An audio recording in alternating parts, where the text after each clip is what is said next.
ಶೈವ, ವೀರಶೈವ, ವೈಷ್ಣವ, ಗಾಣಪತ್ಯ, ಸಿಖ್, ಬುದ್ಧ, ಕ್ರೈಸ್ತ ಇವೆಲ್ಲವೂ ಕೂಡ ಒಂದೇ ಕಡೆ ಇರ್ತಕ್ಕಂಥ ದೇಶ ಯಾವ್ದಾದ್ರು ಇದ್ರೆ ಅದು ನಮ್ಮ ಭಾರತ ದೇಶ. ಬೇರೆ ರಾಷ್ಟ್ರಗಳಲ್ಲಿ ಬೇರೆ ಬೇರೆ ಇಷ್ಟೆಲ್ಲ ಜಾತಿ ಸಮಾಜಗಳು ಇರದೇ ಇಲ್ಲ.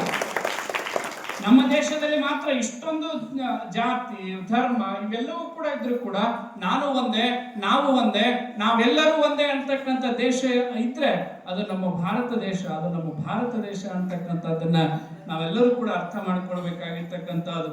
ಇಲ್ಲಿ ಹಿಮಾಲಯ ಪರ್ವತ ಇದೆ, ಹಿಮಾಲಯ ಪರ್ವತ ಇದೆ. ಬಹುಶಃ ಇಡೀ ಜಗತ್ತಿನಲ್ಲಿ ಅದರಷ್ಟು ಎತ್ತರದ ಶಿಖರ ಮತ್ತೆ ಎಲ್ಲಿನೂ ಕೂಡ ನೋಡ್ಲಿಕ್ಕೆ ಸಾಧ್ಯತೆಗಳಿಲ್ಲ. ಅಲ್ಲಿಂದ ಹರಿತಕ್ಕಂಥ ಗಂಗಾ ನದಿ ಆಗಿರ್ಬೋದು, ತುಂಗಾ ಆಗಿರ್ಬೋದು, ಅಲ್ಲಿ ಇರ್ತಕ್ಕಂಥ ಹಲವಾರು ಗಂಗಾ, ಯಮುನಾ, ಸರಸ್ವತಿ ಇವೆಲ್ಲವೂ ಕೂಡ ಅಲ್ಲಿಂದ ಬರ್ತಕ್ಕಂಥದ್ದು. ನಮ್ಮಲ್ಲಿ ತೀರ್ಥಕ್ಷೇತ್ರಗಳು ಅದ್ಭುತವಾಗಿ ಇರ್ತಕ್ಕಂಥದ್ದು ಒಂದೊಂದು. ಕೇದಾರ, ಬದರಿ, ಋಷಿಕೇಶ, ಹರಿದ್ವಾರ, ಅಮರನಾಥ, ಕೀರ್ತಿಪುರ, ವೈಷ್ಣವಿ ದೇವಿ, ಹೇಮಕುಂಡ ಇವೆಲ್ಲವೂ ಕೂಡ ನಮ್ಮ ಭಾರತ ದೇಶದಲ್ಲಿ ಇರ್ತಕ್ಕಂಥದ್ದು. ಈ ಕಡೆ ನಮ್ಮ ದಕ್ಷಿಣ ಕರ್ನಾಟಕಕ್ಕೆ ಬಂದ್ರೆ ಹಲವಾರು ಕಡೆ ಇಂಥ ಪುಣ್ಯಕ್ಷೇತ್ರಗಳು, ತಮಿಳುನಾಡು ಕಡೆ ಹೋದ್ರೆ ಇನ್ನೂ ಹಲವಾರು ಪುಣ್ಯಕ್ಷೇತ್ರಗಳನ್ನ ನಾವೆಲ್ಲರೂ ಕೂಡ ನೋಡ್ಲಿಕ್ಕೆ ಸಾಧ್ಯತೆಗಳಾಗ್ತಕ್ಕಂಥದ್ದು, ನಾವೆಲ್ಲರೂ ಕೂಡ ನೋಡ್ಲಿಕ್ಕೆ ಸಾಧ್ಯತೆಗಳಾಗ್ತಕ್ಕಂಥದ್ದು. ಇಂಥ ಪವಿತ್ರವಾಗಿರ್ತಕ್ಕಂಥ ಜಾಗವನ್ನ, ಈ ದೇಶವನ್ನ ಆಳ್ಬೇಕು, ಈ ದೇಶವನ್ನ ಲೂಟಿ ಹೊಡಿಬೇಕು, ಈ ದೇಶದಲ್ಲಿರ್ತಕ್ಕಂಥ ಸಂಸ್ಕೃತಿಯನ್ನ ಹಾಳು ಮಾಡಬೇಕು, ಈ ದೇಶದಲ್ಲಿರ್ತಕ್ಕಂಥ ಸಂಪತ್ತನ್ನು ತೆಗೆದುಕೊಂಡು ಹೋಗ್ಬೇಕು ಅಂತ ಹಲವಾರು ಜನ ಈ ದೇಶಕ್ಕೆ ಆಕ್ರಮಣ ಮಾಡಿರ್ತಕ್ಕಂಥದ್ದು.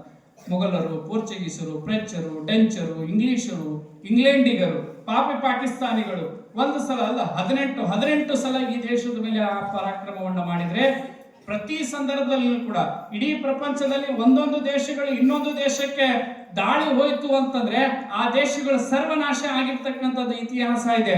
ಈ ಎಲ್ಲ ಪರದೇಶಗಳು ನಮ್ಮ ದೇಶದ ಮೇಲೆ, ಭಾರತ ದೇಶದ ಮೇಲೆ ದಂಡೆತ್ತಿ ಒಂದು ಹಾಳು ಮಾಡಿದ್ರು ಕೂಡ ಮತ್ತೆ ಮತ್ತೆ ಮತ್ತೆ ಎದ್ದು ನಿಂತಿರ್ತಕ್ಕಂಥ ದೇಶ ಯಾವ್ದಾದ್ರೂ ಕೂಡ ಇದ್ರೆ ಅದು ನಮ್ಮ ಭಾರತ, ಅದು ನಮ್ಮ ಭಾರತ, ಅದು ನಮ್ಮ ಭಾರತ, ಅದು ನಮ್ಮ ಭಾರತ. ಯಾಕಂದ್ರೆ ಇಲ್ಲಿ ಆ ಭಾವನೆ ಇರ್ತಕ್ಕಂಥದ್ದು. ಇಲ್ಲಿ ಕಲ್ಲು ಮಣ್ಣುಗಳಲ್ಲಿ ದೇವರನ್ನ ಕಾಣ್ತಕ್ಕಂಥದ್ದು. ನಾವು ಯಾವ್ದನ್ನಾದ್ರೂ ಕೂಡ ಬಿಡ್ತೇವೆ, ಆದ್ರೆ ನಮ್ಮ ಭಾವನೆಗೆ ಧಕ್ಕೆ ಬಂದಾಗ ನಾವು ಯಾರು ಕೂಡ ಕೇಳಂಗಿಲ್ಲ. ಬಹುಶಃ ಕಾರ್ಗಿಲ್ ಯುದ್ಧ ಆಗಿರ್ಬೋದು, ಮೊನ್ನೆ ಆಗಿರ್ತಕ್ಕಂಥ ಪೊಲ್ಗಾಮನಲ್ಲಿ ನಡೆದಿರ್ತಕ್ಕಂಥ ದಾಳಿ ಆಗಿರ್ಬೋದು, ಇವು ಯಾವ ಕೂಡ ಸಹಿಸ್ಕೊಳ್ಳದೆ ಇರ್ತಕ್ಕಂಥ, ಏನೂ ಮಾಡದೇ ಇರ್ತಕ್ಕಂಥ ನಮ್ಮ ಏನು ಸಂಭಾವಿತ ಜನಗಳ ಮೇಲೆ ಬಂದು ಆ ಪಾಕಿಗಳು ಬಂದು ನಮ್ಮನ್ನೆಲ್ಲರೂ ಕೂಡ ಹಾಳು ಮಾಡಿ ಹೋಗಿರ್ತಕ್ಕಂಥದ್ದು.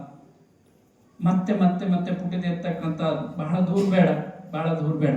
ಇಲ್ಲೇ ಬಿಜಾಪುರದ ಅಂದ್ರೆ ನಾವು ಭಾರತೀಯರು ಎಷ್ಟು ದೊಡ್ಡ ಶಕ್ತಿ ಇರ್ತಕ್ಕಂಥದ್ದು ನಮ್ದು ಅನ್ನೋದನ್ನ, ಶಕ್ತಿ ಇರ್ತಕ್ಕಂಥದ್ದು. ಬಿಜಾಪುರದಲ್ಲಿ ಇರ್ತಕ್ಕಂಥ ಒಬ್ಬ ಮಿಲಿಟ್ರಿಗೆ ಹೋಗಿದ್ದ. ತಾಯಿ ಪತ್ರ ಬರೀತಾಳೆ. ಏನಂತ ಪತ್ರ ಬರೀತಾಳೆ ಅಂದ್ರೆ, ಅಪ್ಪ ನೀನು ಹೋಗಿರೋದು ಭಾರತ ದೇಶದ ಸೇವೆಗೆ ಹೋಗಿರ್ತಕ್ಕಂಥ, ಚೀನಾದ ಯುದ್ಧ ನಡೆದಿರ್ತಕ್ಕಂಥ ಸಂದರ್ಭದಲ್ಲಿ ಆಗಿರ್ತಕ್ಕಂಥ ಘಟನೆ, ಸುಮ್ಮನೆ ಕಟ್ಟು ಕಥೆ ಅಲ್ಲ, ಆಗಿರ್ತಕ್ಕಂಥ ಘಟನೆ.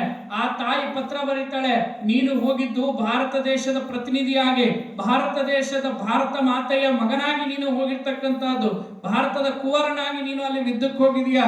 ನನ್ನ ಆಸೆ ಇದೆ ಏನು ಅಂತಂದ್ರೆ, ಆ ಚೀನಿಗಳು ಏನಾದ್ರೂ ಕೂಡ ಬರೋದಾಗಿದ್ರೆ ಅದು ನಿನ್ನ ಹೆಣದ ಮೇಲೆ ಬರಬೇಕು, ಅವರು ಈ ದೇಶವನ್ನ ಒಳಗೆ ಬರಬಾರದು ಅಂತ ಹೇಳಿ ತಿಳ್ಕೊಂಡು ಪತ್ರ ಬರೆದಿದ್ರು. ಯಾಕೆಂದ್ರೆ ಹೆಣ್ಣು ಮಕ್ಕಳಲ್ಲಿ ಆ ತಾಕತ್ತಿರೋದು. ಅಲ್ಲಿ ಆ ಪತ್ರವನ್ನು ತೆಗೆದು ನೋಡ್ತಾನೆ. ಪತ್ರವನ್ನು ತೆಗೆದು ನೋಡಿದ್ರೆ ದುಃಖ ತಪ್ತನ ಆಗಂಗಿಲ್ಲ, ಅವನು ಖುಷಿ ಪಡ್ತಾನೆ. ಆ ಮಗ ಖುಷಿ ಪಡ್ತಾನೆ, ನನ್ನ ತಾಯಿ. ಅವ್ರು ಅಲ್ಲೆಲ್ಲ ಕೂಡಿರ್ತಕ್ಕಂಥ ಸ್ನೇಹಿತರು, ಆ ಮೇಜರ್ಗಳೆಲ್ಲ ಆ ಪತ್ರ ನೋಡಿ ಖುಷಿಯಾಗಿ ಹೊಳ್ಳಿ ಪತ್ರ ಬರೀತಾರೆ. ಅವರೇನು ಪತ್ರ ಬರೀತಾರೆ ಅಂತಂದ್ರೆ, ಅಮ್ಮ ನೀನು ಹೆದರುವ ಅವಶ್ಯಕತೆ ಇಲ್ಲ, ನಿನಗಿರೋದು ಒಬ್ಬ ಮಗ ಅಲ್ಲ, ಇಲ್ಲಿ ಇರ್ತಕ್ಕಂಥವ್ರು ಎಲ್ಲರೂ ಕೂಡ ನಾವು ಭಾರತ ಮಾತೆಯ ಮಕ್ಕಳು, ನಿನ್ನ ಮಕ್ಕಳಾಗಿರ್ತಕ್ಕಂಥವ್ರು. ನಿನ್ನ ಮಗ ಒಬ್ಬನ ಅಲ್ಲ, ನಮ್ಮೆಲ್ಲರನ್ನು ದಾಟಿ ಬರ್ಬೇಕು ಅಂದ್ರೆ ಚೀನಿಯರಿಗೆ ಆ ತಾಕತ್ತಿಲ್ಲ, ನೀ ಏನ್ ಚಿಂತೆ ಮಾಡಕ್ ಹೋಗಬೇಡ ನಿನ್ನ ಮಗನ ಬಗ್ಗೆ ಅಂತೇಳಿ ಮತ್ತೆ ತಾಯಿಗೆ ಅವ್ರು ವಾಪಸ್ ಪತ್ರ ಬರೀತಾರೆ. ಈ ನೆಲ, ಈ ಜಲ ಅದನ್ನು ಕಲಿಸಿ ಕೊಟ್ಟಿರ್ತಕ್ಕಂಥ ಭಗತ್ ಸಿಂಗನ ಇತಿಹಾಸ ತಾವೆಲ್ಲರೂ ಕೂಡ ಕೇಳಿದ್ದೀರಿ. ಯಾಕಂದ್ರೆ ನಮ್ಮ ಪೂರ್ವಜರು ಎಷ್ಟು ಕಷ್ಟಪಟ್ಟಿದ್ದಾರೆ, ನಾವು ಇವತ್ತಿನ ದಿವಸ ಈ ಸುಖವಾಗಿರ್ಬೇಕು ಅಂತಂದ್ರೆ ಎಷ್ಟು ಕಷ್ಟಪಟ್ಟಿದ್ದಾರೆ. ಅವರೆಲ್ಲ ಸಾಮಾನ್ಯರಲ್ಲ, ನಮ್ಮ ಭಾರತೀಯರು ಸಾಮಾನ್ಯರಲ್ಲ. ಬಹುಶಃ ಒಬ್ಬ ಹೆಣ್ಣು ಮಗಳು, 8 ವರ್ಷದ ಹೆಣ್ಣು ಮಗಳು, ಲಕ್ಷ್ಮಿ ಅಂತಕ್ಕಂಥ ಹೆಣ್ಣು ಮಗಳು ಗಣಪತಿಯನ್ನು ಇಡಬೇಕು ಅಂತ ಹೇಳಿ ಪತ್ರ ತೆಗೆದುಕೊಂಡು ಹೋಗ್ತಾಳೆ ಬ್ರಿಟಿಷರು ಒಬ್ಬ ಅಧಿಕಾರಿ ಹತ್ರ. ಹೋಗೋಕ್ಕಿಂತ ಮೊದಲು ಒಂದು ಕಮಿಟಿ ನಡೀತಾರೆ. ಈಗ ನೀವೆಲ್ಲ ಕಾರ್ಯಕ್ರಮ ಮಾಡಬೇಕು ಅಂತಂದ್ರೆ ಮೊದಲೇ ಕೂಡಿರ್ತೀರಿ, ಮಾತಾಡ್ತೀರಿ, ಎಲ್ಲ ಮಾಡ್ತಿರಲ್ಲ, ಆ ತರ ಒಂದು ವಿಚಾರ ಸಂಕಿರಣ ನಡೀತದೆ. ಅವನಿಗೆ ಒಪ್ಪಿಗೆ ಕೊಡಂಗಿಲ್ಲ, ಗಣಪತಿ ಇಡಕ್ಕೆ ಒಪ್ಪಿಗೆ ಕೊಡಂಗಿಲ್ಲ, ಅವನು ಹೊಡೆದು ಬರಬೇಕು ಅಂತ. ಯಾರನ್ನ? ಬ್ರಿಟಿಷ್ ಅಧಿಕಾರಿನ ಹೊಡೆದು ಬರಬೇಕು. ನಾ ಹೊಕ್ಕಿನಿ, ನೀವು ಹೊಕ್ಕಿನ ಅಂತಾರೆ, ನೀನ್ ಬೇಡ, ನೀನ್ ಬೇಡ, ನೀನ್ ಬೇಡ. ಅದೇ ಮೀಟಿಂಗ್ ನಲ್ಲಿ ಒಬ್ಬ ಸಣ್ಣ ಹೆಣ್ಣು ಮಗಳು, ಲಕ್ಷ್ಮಿ ಅಂತಕ್ಕಂಥ ಹೆಣ್ಣು ಮಗಳು, ಅಡ್ರೆಸ್ ನೆನಪು ಬರ್ತಾ ಇಲ್ಲ, ಹೆಣ್ಣು ಮಗಳು ಕೂತಿರ್ತಕ್ಕಂಥ ನಾನು ಹೊಕ್ಕಿನ್ರಿ ಅಲ್ಲ, ನೀನ್ ಹೆಣ್ಮಕ್ಳಿದೆ ಕುಂದ್ರು ಅಂದ್ರು. ಅದ್ರಾಗ ಸಣ್ಣ ಹುಡುಗಿ ಹೆಣ್ಮಕ್ಳಿದೆ ಕುಂದ್ರು ಅಂದ್ರು. 8-12 ವರ್ಷ ಇರ್ಬೇಕು ಪಾಪ ಅವಳಿಗೆ. ಸಣ್ಣಕ್ಕಿದ್ದೀನಿ, ಬೇಡ, ನಾನು ಹೆಣ್ಮಕ್ಳು ಅಂತ ನೀವು ನನಗೆ ಅವಕಾಶ ಕೊಡಂಗಿಲ್ಲನಾ ಅಂತಾಳೆ. ಎಷ್ಟು ತಾಕತ್ತಿರ್ಬಾರ್ದು ಆಕೆ ಹೆಣ್ಮಕ್ಳಿಗೆ. ಆಯ್ತು ನೀನು ಹೋಗ್ತಿಯಲ್ಲ, ಹೋಗು, ಹಂಗಾದ್ರೆ ಪರವಾನಗಿ ತಗೊಂಡು ಬಾ ಅಂದ್ರು. ಕೊಡ್ಲಿಲ್ಲ ಅಂದ್ರೆ ಏನ್ ಮಾಡ್ತೇನೆ, ಅವನು ಗುಂಡು ಹೊಡೆದು ಬರ್ತೀನಿ ಅಂದ. ಗುಂಡು ಹೊಡೆದು ಬರ್ತೀನಿ ನಾನು ಅಂದ. ಹೋಗ್ತಾಳೆ, ಪತ್ರ ತಗೊಂಡು ಹೋಗ್ತಾಳೆ, ಮೇಜರ್ ಹತ್ರ ಪತ್ರ ತಗೊಂಡು ಹೋಗಿ ಕೊಡ್ತಾಳೆ, ಸಾಹೇಬ್ರ ಹತ್ರ ಕೊಡ್ತಾಳೆ. ಇದನ್ನ ಅಲ್ಲೇ ಪೊಲೀಸರ ಹತ್ರ ಕೊಡ್ಬೋದಾಗಿತ್ತಲ್ಲ, ನನ್ನ ಹತ್ರ ಯಾಕೆ ಬಂದಿ ಅಂತ. ನಾವು ಯಾರನ್ನ ಹೊಡೆದು ಬಾ ಅಂತ ಹೇಳಿರ್ತಾರಲ್ಲ ಅಧಿಕಾರಿನ, ನೀ ಅಲ್ಲೇ ಪೊಲೀಸರಿಗೆ ಕೊಡ್ಬೋದಾಗಿತ್ತು, ನಿಮ್ ಸ್ಟೇಷನ್ ಅಂತಲ್ಲ. ಇಲ್ಲ, ಹೋಗಿದ್ದೆ ಅಂಕಲ್, ಅವ್ರು ತಗೊಳ್ಳಿಲ್ಲ, ಅದಕ್ಕೆ ನಾನು ನಿನ್ನ ಹತ್ರ ಬಂದೆ ಅಂತ. ಅಲ್ಲಿ ಹೋಗಿದ್ದೆ ನಾನು, ಅವ್ರು ತಗೊಳ್ಳಿಲ್ಲ ಅಂಕಲ್, ಅದಕ್ಕೆ ನಿನ್ನ ಹತ್ರ ಬಂದೆ. ಹೌದಾ? ಹಂಗಾರೆ ನಾನು ಏನ್ ನೋಡ್ತೀನಿ, ಬೇಡ, ಅದೇ ನೀವೇನ್ ಮಾಡ್ತೀರಿ, ಭಾರತೀಯರು ಹಂಗೆ ಹಿಂಗಂದು ಮತ್ತಷ್ಟು ಸಿಟ್ಟು ಬಂತಿಕೆಗೆ, ಮತ್ತಷ್ಟು ಸಿಟ್ಟು ಬಂದಾಕಿನ ಆ ಪುಟ್ಟ ಹುಡುಗಿ ಲಂಗದಲ್ಲಿ ಬಂದೂಕ್ ಇಟ್ಕೊಂಡು ಹೋಗಿದ್ಲು. ಸರಿಯಾಗಿ ಹಣೆ ಗಿಡದ ಡಣ್ಣ ಡಣ್ಣ ಡಣ್ಣ ಅಂತ 3 ಗುಂಡು ಹಾರಿಸಿದ್ದೆ. ಆ ಗುಂಡಿನ ಶಬ್ದ ಕೇಳಿ ಅಲ್ಲಿ ಇರ್ತಕ್ಕಂಥ ಪೊಲೀಸರು ಓಡಿ ಬಂದ್ರು. ಏನಾಯ್ತು? ಸಾಹೇಬ್ರಿಗೆ 3 ಗುಂಡು ಬಿದ್ದಿತ್ತು ಆಗಿದ್ದೆ. ಸಾಹೇಬ್ರಿಗೆ 3 ಗುಂಡು ಬಿದ್ದಿತ್ತು ಆಗಿದ್ದ ಘಟನೆ ಇದು, ಸುಮ್ಮನೆ ಕಥೆ ಅಲ್ಲ. ನಮ್ಮ ಸಾಹೇಬ್ರಿಗೆ ಹೊಡೆದ್ರು ಬಾ ಅಂತ ಹೇಳಿ ತಿಳ್ಕೊಂಡು ಆ ಕಡೆ ಈ ಕಡೆ ಲಕ್ಷ್ಮಿನ ಪುಟ್ಟ ಹುಡುಗಿನ 12 ವರ್ಷದ ಹುಡುಗಿನ ಹಿಡ್ಕೊಂಡು ಹೊರಗೆ ಬರ್ಬೇಕಾದ್ರೆ ಆ ಹುಡುಗಿ ಹೊಳ್ಳಿ ತಿರುಗಿ ನೋಡ್ತಿದ್ಲ. 2 ಕಡೆ ಕೈ ಹಿಡ್ತಿದ್ರು, ಹಿಂಗ್ ಕೊಸರ್ಕೊಂಡು ಹೊಳ್ಳಿ ತಿರುಗಿ ನೋಡ್ತಿದ್ಲ. ಅವ ಒಬ್ಬ ಕೈ ಹಿಡ್ದವ ಪೊಲೀಸ್ ಅಂತಾನ. ಈಗ ನಿನಗೆ ಅಂಜಿಕ್ ಬರಾಕತ್ತಿತ್ತಾನ, ತಿರುಗಿ ನೋಡಾಕತ್ತಿಲ್ಲ.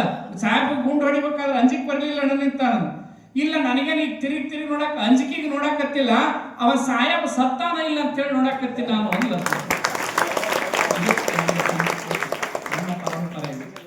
ದೇಶಕ್ಕೆ ಏನಾದ್ರೂ ಕೂಡ ಆದ್ರೆ ಸಹಿಸದೇ ಇರ್ತಕ್ಕಂಥ ಅಭಿಮಾನವನ್ನ ಕೊಟ್ಟಿರ್ತಕ್ಕಂಥದ್ದು ನಮ್ಮ ಭಾರತದ ಇತಿಹಾಸದ ಸ್ವತಂತ್ರದ ಪೂರ್ವದಲ್ಲಿ, ಸ್ವತಂತ್ರದ ಬ್ರಿಟಿಷರನ್ನು ಹೊಡೆದೋಡಿಸ್ಬೇಕಾಗಿರ್ತಕ್ಕಂಥ ಸಂದರ್ಭಗಳಲ್ಲಿ ಮೊದಲಿಗೆ ಎದ್ದು ನಿಂತಿರ್ತಕ್ಕಂಥವ್ರು ಯಾರು ಅಂತಂದ್ರೆ ಯಾವ ಗಂಡ್ಮಕ್ಳು ಅಲ್ಲ, ಯಾರು ಅಲ್ಲ, ಪ್ರಥಮ ಬಾರಿಗೆ ಸ್ವತಂತ್ರದ ಹೋರಾಟಕ್ಕೆ ಧುಮುಕಿರ್ತಕ್ಕಂಥ ನಮ್ಮ ಭಾರತೀಯ ಹೆಣ್ಮಗಳು ಅಂದ್ರೆ ಅದು ಕರ್ನಾಟಕದ ಕಿತ್ತೂರು ಚೆನ್ನಮ್ಮ ಅನ್ನೋದನ್ನು ನಾವು ಯಾರು ಕೂಡ ಬರೀಬಾರದು. ಝಾನ್ಸಿ ರಾಣಿ ಲಕ್ಷ್ಮೀಬಾಯಿ ಬ್ರಿಟಿಷರನ್ನು ಓಡಿಸ್ತಕ್ಕಂಥ ಸಂದರ್ಭದಲ್ಲಿ ಆ ಎಲ್ಲ ಇತಿಹಾಸಕಾರರು ನಮ್ಮನ್ನ ಈ ಮಟ್ಟಕ್ಕೆ ನಿಲ್ಲಿಸ್ತಕ್ಕಂಥ ಕೆಲಸ ಮಾಡಿರ್ತಕ್ಕಂಥದ್ದು ಯಾಕೆ? ನಾವು ಭಾರತೀಯರು.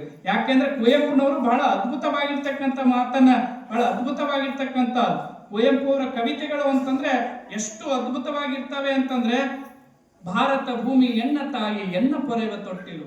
ಭಾರತ ಭೂಮಿ ಸಾಮಾನ್ಯವಾಗಿರ್ತಕ್ಕಂಥದ್ದಲ್ಲ, ನನ್ನನ್ನ ಪೊರಿತಕ್ಕಂಥ ತೊಟ್ಟಿಲು ಅದು ತಾಯಿಯ ತೊಟ್ಟಿಲ ಹೆಂಗಿರ್ತದ ನೋಡಿರಿಲ್ರಿ, ಮಗನ್ನ ಹಾಕಿರ್ತೀವಲ್ಲ, ಅದರಲ್ಲಿ ಮಲಗಿಸಿ ಮಗುಗೆ ಜೋಗಳ ಹಾಡಿದ್ರೆ ಆರಾಮ ಮಗು ನಿದ್ದೆ ಮಾಡ್ತದೆ, ಇಲ್ಲಾಂದ್ರೆ ಮಗು ನಿದ್ದೆ ಮಾಡಂಗಿಲ್ಲ.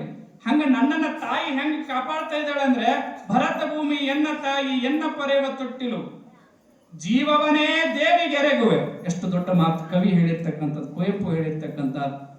ಜೀವವನೇ ದೇವಿಗೆರೆಗುವೆ, ಬಿಡದೆ ಗುಡಿಯ ಕಟ್ಟಲು. ನಾನು ಗುಡಿ ಯಾಕೆ ಕಟ್ತೀನಿ ಅಂತಂದ್ರೆ, ಅದು ಭಾರತ ಮಾತೆ ಇದ್ದಾಳೆ ಅನ್ನೋ ಕಾರಣಕ್ಕೆ ನಾನು ಗುಡಿಯ ಕಟ್ತೀನಿ. ಜೀವನದ ಗುಡಿಯ ಕಟ್ಟುವೆ. ಹಂಗೆಲ್ಲ ನಮ್ಮ ಇತಿಹಾಸಕಾರರು, ನಮ್ಮ ಸತ್ಪುರುಷರು, ಮಹಾತ್ಮರು ಇವನ್ನೆಲ್ಲವನ್ನೂ ಕೂಡ ಕಟ್ಟಿಕೊಟ್ಟು ಬಂದಿರತಕ್ಕಂಥ. ಇವತ್ತು ನಾವೇನು ಕಡಿಮೆ ಇಲ್ಲ. ಬೇರೆ ರಾಷ್ಟ್ರಗಳಿಗೆ ಹೋಲಿಸ್ಕೊಂಡ್ರೆ ನಮ್ಮ ರಾಷ್ಟ್ರ ಎಲ್ಲದಕ್ಕಿಂತಲೂ ಮುಂದೆ ಇರ್ತಕ್ಕಂಥ. ಒಂದು ಸಂದರ್ಭದಲ್ಲಿ ನಮಗೆ ಕಲಿಸ್ತಕ್ಕಂಥವ್ರು, ಒಂದು ಸಂದರ್ಭದಲ್ಲಿ ನಾವು ಕಲಿಸ್ತಕ್ಕಂಥ ನಾವು ಭಾರತೀಯರು ಬಡತನದವರು. ಬಡತನ ರಾಷ್ಟ್ರ. ಯಾರ್ದ್ರೆ ಬಡತನ ರಾಷ್ಟ್ರ? ಒಂದು ಸಾರಿ ಒಂದು ಸಾರಿ ಬಸವ ಜಯಂತಿ ಬಂತು ಅಂತಂದ್ರೆ ಇಡೀ ಪ್ರಪಂಚದಲ್ಲೇ 50% 150% ಬಂಗಾರ ಡಿಗ್ ಮಾಡೋರು ಯಾರು? ನಾವು ಭಾರತೀಯರೇ. ಎಲ್ಲಿ ಬಡತನ ಐತಿ ನಮಗೆ? ಆದ್ರೂ ನಾವು ಭಾರತದವರು ಬಡತನದವರು ಸಾಧ್ಯವೇ ಇಲ್ಲ. ನಾವೆಲ್ಲ ಬಹಳ ಅದ್ಭುತವಾಗಿರ್ತಕ್ಕಂಥ ಶ್ರೀಮಂತರು, ಅದು ಹೃದಯ ಶ್ರೀಮಂತಿಕೆಯನ್ನು ಹೊಂದಿರತಕ್ಕಂಥವ್ರು ಭಾರತದವರು ನಾವೆಲ್ಲ. ಅಂತ ದೇಶದಲ್ಲಿ, ಇಂಥ ಅದ್ಭುತವಾಗಿರ್ತಕ್ಕಂಥ ದೇಶದಲ್ಲಿ ನಾವು ಜನ್ಮ ತಾಳಿದೀವಿ ಅಂತಂದ್ರೆ ಅದು ನಮ್ಮ ಭಾಗ್ಯ, ಅಹೋಭಾಗ್ಯ ಅಂತಕ್ಕಂಥ ಮಾತನ್ನ ನಮ್ಮ ಶಾಸ್ತ್ರಿಗಳು, ನಮ್ಮ ಏನು ದ್ಯಾಂಪೂರ ಚೆನ್ನಕವಿಗಳು ಇಂಥ ಅದ್ಭುತವಾಗಿರ್ತಕ್ಕಂಥ ದೇಶದಲ್ಲಿ, ಈ ದೇಶಕ್ಕೆ ಮತ್ತೊಂದು ಕೀರ್ತಿ ಕಲಶ ಯಾವುದು ಅಂತಂದ್ರೆ, ಮತ್ತೊಂದು ಕಿರೀಟ ಯಾವುದು ಅಂದ್ರೆ ಅದು ಕರ್ನಾಟಕ. ದೇಶದ ಒಂದು ಅದ್ಭುತವಾಗಿರ್ತಕ್ಕಂಥ ಚರಿತ್ರೆಯನ್ನು ಹೇಳ್ತಾ ದೇಶದ ಸಂಸ್ಕೃತಿಯನ್ನ, ಪರಂಪರೆಯನ್ನ ನೆನೆಸಿಕೊಂಡು ಮುಂದೆ ಕರ್ನಾಟಕದ ಇತಿಹಾಸವನ್ನ ಹೇಳ್ತಕ್ಕಂಥ ಕೆಲಸ ಮಾಡ್ತಾರೆ. ಅದ್ಭುತವಾಗಿರ್ತಕ್ಕಂಥ ಇತಿಹಾಸ ಭಾರತದ ಇವತ್ತೇನಾದ್ರೂ ಕೂಡ ಉತ್ತುಂಗದ ಮೇಲೆತ್ತರಕ್ಕೆ ಇದೆ ಅಂತಂದ್ರೆ ಅದು ನಮ್ಮ ಕರ್ನಾಟಕದ ಕೊಡುಗೆ. ಅದು ರಾಜಕೀಯವಾಗಿ, ಶೈಕ್ಷಣಿಕವಾಗಿ, ಧಾರ್ಮಿಕವಾಗಿ ಎಲ್ಲಾ ಕ್ಷೇತ್ರದಲ್ಲಿನೂ ಕೂಡ ಕರ್ನಾಟಕದ ಕೊಡುಗೆ ಬಹಳ ಅದ್ಭುತವಾಗಿರ್ತಕ್ಕಂಥದ್ದು. ಇಂಥ ಕರ್ನಾಟಕದ ಇತಿಹಾಸವನ್ನ ಬಹಳ ಅದ್ಭುತವಾಗಿ ವರ್ಣನೆಯನ್ನ ಮಾಡ್ತಾರೆ. ಆ ವರ್ಣನೆಯನ್ನ ನಾಳೆ ದಿವಸ ನಾವು ನೀವೆಲ್ಲರೂ ಕೂಡ ಕೇಳೋಣ ಅಂತಕ್ಕಂಥ ಮಾತನ್ನ ಹೇಳಿ ಇವತ್ತಿನ ಪುರಾಣಕ್ಕೆ ಮಹಾಮಂಗಲವನ್ನ ಕೋರೋಣ. ಜಯ ಮಂಗಲಂ, ಜಯ ನಮಃ ಪಾರ್ವತೇಶ್ವರ ಹರ ಹರ ಮಹಾದೇವ. ನಿಮ್ಗೆ ಹೇಳಿದ್ರೆ ಬೇಸರ ಆಗಂಗಿಲ್ಲ ಅಂತ ನನ್ಗೆ ಗೊತ್ತದ, ಇಲ್ಲ ಅಂತಲ್ಲ.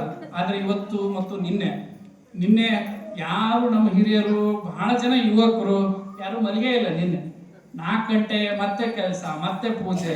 ಹೆಣ್ಮಕ್ಳ ಹತ್ರ ಕೂಡ, ತಾಯಿಯಂದ್ರ ಹತ್ರ ಕೂಡ ಆದಷ್ಟು ಬೇಗನೆ ತಾವೆಲ್ಲರೂ ಕೂಡ ಕೂತ್ಕೊಂಡಿದ್ದೀರಿ.